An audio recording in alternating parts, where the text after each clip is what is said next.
এদিন দেগঙ্গা বিডিও অফিসে development meeting অনুষ্ঠিত হয়।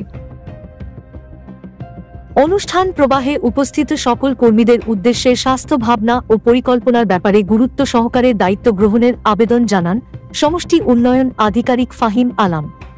তিনি এদিন জল জীবন মিশন প্রকল্পের কাজ নিয়ে এলাকার সার্বিক অবস্থা ব্যাখ্যা করেন।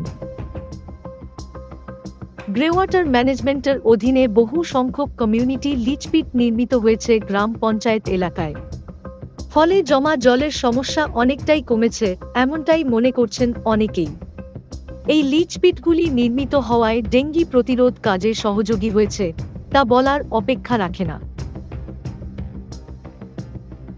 ইতিমধ্যেই প্রতিটি গ্রাম পঞ্চায়েতে নির্মিত হয়েছে সলিড ওয়েস্ট ম্যানেজমেন্ট ইউনিট, যেখানে কম্পোস্টিং ইউনিটের মাধ্যমে কঠিন বর্জ্য পদার্থ নিষ্কাশন প্রক্রিয়ার কাজ চালু হয়েছে।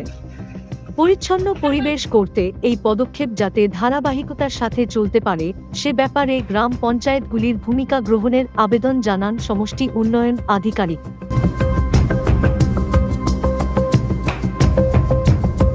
নিকাশি নালায় নিয়মিত লার্ভা নাশক স্প্রে চলছে কিনা খতিয়ে দেখলেন সমষ্টি উন্নয়ন আধিকারিক। ডেঙ্গি প্রতিরোধে গ্রাম পঞ্চায়েত এলাকায় প্রতিটি গ্রাম সংসদের প্রত্যেকটি নিকাশি নালায় জমে থাকা জলে সপ্তাহে একবার মশার লার্ভা নাশক স্প্রে করবার কাজ সুনিশ্চিত করতে লাগাতার পদক্ষেপ গ্রহণ বিডিও দেগঙ্গার।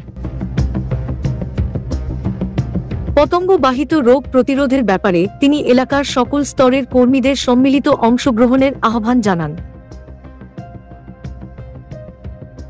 প্লাস্টিকের অপ্রয়োজনীয় বস্তু যত্রতত্র না ফেলে নির্দিষ্ট স্থানে থাকা ডাস্টবিনের মধ্যে রাখার আবেদন জানান বিডিও দেগঙ্গা।